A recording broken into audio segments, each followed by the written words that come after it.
Hello, happy Valentine's Day. Today I found this book and it's about Valentine's Day and I loved it. Now this isn't your typical Valentine's story, but this is a really, really good one. So I know it's a little bit long, but I think that it's worth it and that you'll like it if you sit and listen to the whole thing. It has a really good message about love. Okay? So, The Legend of the Valentine, an inspirational story of love and reconciliation. Do you know what reconciliation is? That's when two people or two groups that are apart are brought together. Okay?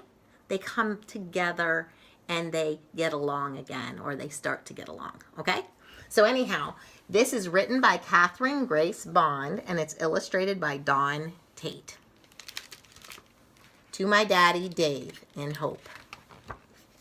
The Legend of the Valentine. Daddy was in jail. It was all Marcus could think about. Daddy was in jail, and he hadn't done anything bad. At the next desk, Davy was coloring hearts orangey red like his hair. He'd drawn 14 and crossed out 5. I'm counting down to Valentine's, he told Marcus. Can I borrow a skin-colored crayon? Marcus ran his finger over his crayons, wondering which one Davy wanted. He handed over a pinkish one, then pulled out a brown for himself. That's the wrong color. It was Travis. Marcus kept coloring. Behind him, Travis spoke louder. Everyone knows that's the wrong color for skin. He laughed as if it were funny. Marcus kept his eyes on his paper. There's no wrong color for skin, he said, but he said it quietly so no one would hear. It had been 5 months since he'd started at the new school. Mama had said it would be hard. Daddy, too. It used to be against the law in Alabama for Marcus to go to a white school. Even when the law changed, not many had tried. But Marcus had wanted to. Granny had been on his side. Let the boy go, she'd said. He's strong. And doesn't he have a band of angels watching over him? Some days Marcus looked around the classroom for his band of angels. But in 5 months, he hadn't seen any. Sometimes singing in the church sounded like Band of Angels. Lately, Daddy had been driving all the way from Hope to the big church in Selma to hear Dr. Martin Luther King. But now Daddy was in jail, and Dr. King was too. Marcus colored himself into his picture. Behind gray bars. Oh, poor kid. At lunchtime, Davy was sitting alone like Marcus usually did. Marcus sat down, and Davy didn't move away. Hey, brown crayon!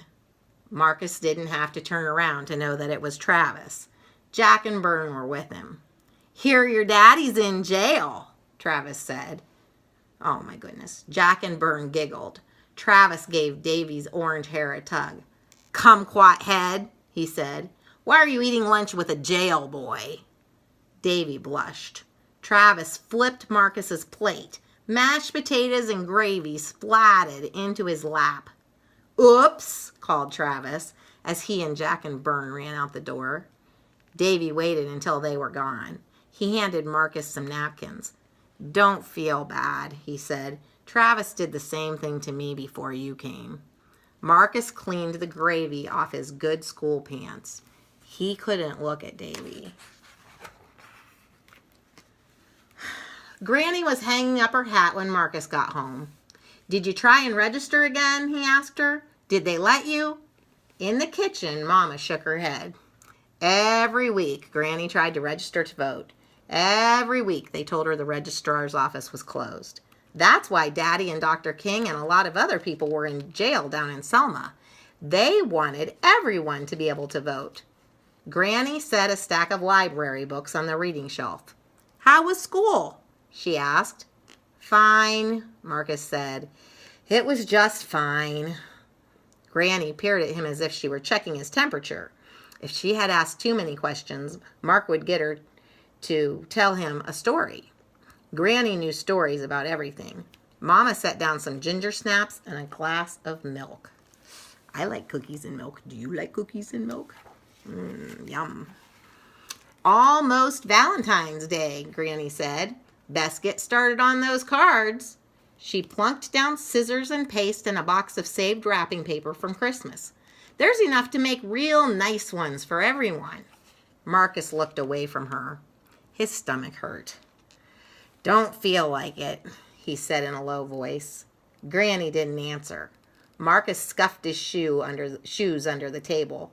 He thought about Daddy in jail and mean jailers he had seen on the news. He thought about Travis, and his stomach got worse.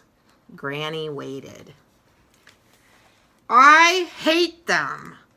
The words were like a steel gate swinging open. Other words tumbled out before Marcus could stop them. Words about eating alone and Travis and kids who tripped him in the hallways. Mama held a cupboard door, her jaw set. I hate those school kids. The words felt like fire. And I hate Travis most of all.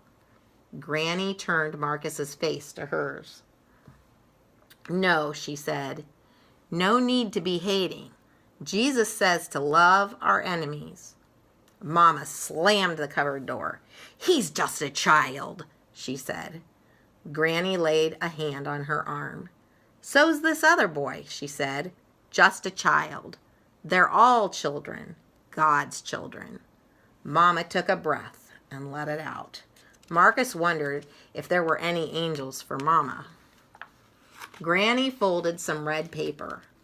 Reminds me of the first Valentine. Marcus spun the tape with his fingers. What about it? Not it, said Granny. Him. Valentine was a Christian back when it was against the law, against Roman law. Against the law? Oh, yes. Granny cut a curve on the fold.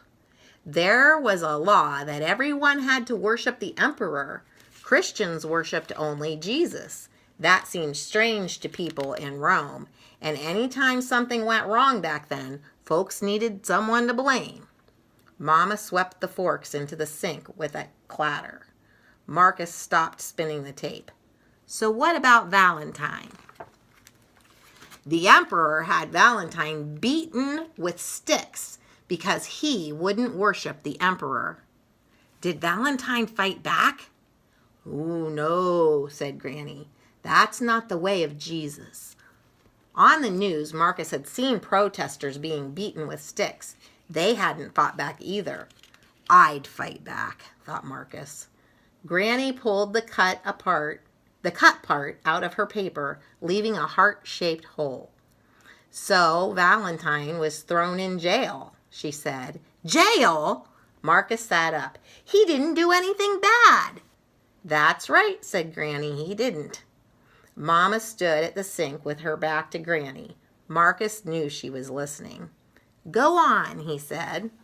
Well, said Granny, Valentine's jailer was called Asterius. He worshipped the emperor like everyone else, but Valentine wouldn't stop talking to him about Jesus. But that was the jailer, said Marcus. He talked to the jailer about that? Course he did, said Granny. He sang about Jesus. He prayed to Jesus. Asterius started to get interested. Granny closed her eyes. Now Asterius had a blind daughter. If your Jesus can heal my little girl, said Asterius, then I'll believe in him. And did he? Granny opened her eyes. Course he did, she said. Valentine prayed. The child got her sight, and Asterius was so happy that he and his whole family became Christians. Marcus fiddled with his paper. He wanted to be happy for the jailer, but he wasn't. Mama went to get the mail. Marcus crumpled Granny's Valentine scraps into little red balls.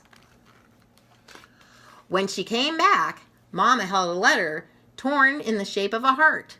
From Daddy, she said, and kissed the top of Marcus's head. Here is my Valentine to you all. Mama read, we're singing in jail. Some of the jailers are starting to sing along. Sounds like a band of angels. I love you. Have courage. God shall overcome. Daddy. Yes, Mama whispered. Marcus touched the letter's torn edge. Daddy was brave. Marcus didn't feel brave at all. He took a sheet of colored paper. He knew what he had to do. Valentine's Day. Marcus's stomach hurt as he pulled the big envelope out of his satchel. The teacher had gone to get juice, but she said they could start the party without her. Carefully, Marcus slid a card into each Valentine folder. The last one was the fanciest, with ribbon and lace and 3 kinds of colored paper. He'd spent a long time making it. He took a breath and put it in Travis's folder before Travis could see him. Then he waited in the reading corner. Travis smiled when he got Marcus's Valentine. Then he scowled as he read the crayoned words, "Let's be friends," from Marcus. Marcus's stomach clenched, but he didn't hide. "Someone playing a joke on me?" Travis demanded. "Who did this?" Everyone stopped. Marcus stepped forward. "I did," he said, and looked right at Travis's face. "Don't want to be friends," Travis muttered. He tore the Valentine and dropped it as if it had burned him. Everyone was quiet. Marcus didn't let himself look away. He didn't let himself look at his torn Valentine. "Love your enemies," Granny had said. That's what Daddy had done in jail. That's what Valentine had done all those years ago. Love, even when some folks didn't deserve it. It was what Jesus wanted him to do. "Hey!" It was Davy. Pinned to his shirt was Marcus's Valentine. "I want to be friends, Marcus." "Me too." Kathy found her Valentine from Marcus and pinned it on her dress. "So do I. I want to be friends." Andy and Margie pinned on Marcus's Valentines. Sarah and Tom did too. Even Jack and Bern pinned them on. Slowly, everyone moved forward until Marcus was surrounded. Only Travis sat at his desk, blinking hard as if something were in his eye. Marcus stepped to the edge of the circle. "Hey," he said softly. "No need to be hating anymore. Come on, Travis." He held out his hand. "Come on." Is that beautiful or what? Anyhow, I think that's a wonderful Valentine story. And sometimes those toughy bully types, sometimes they just need a little love, don't you think? They certainly need Jesus. Anyhow, I hope you have a happy Valentine's Day. I'll talk to you later. Bye.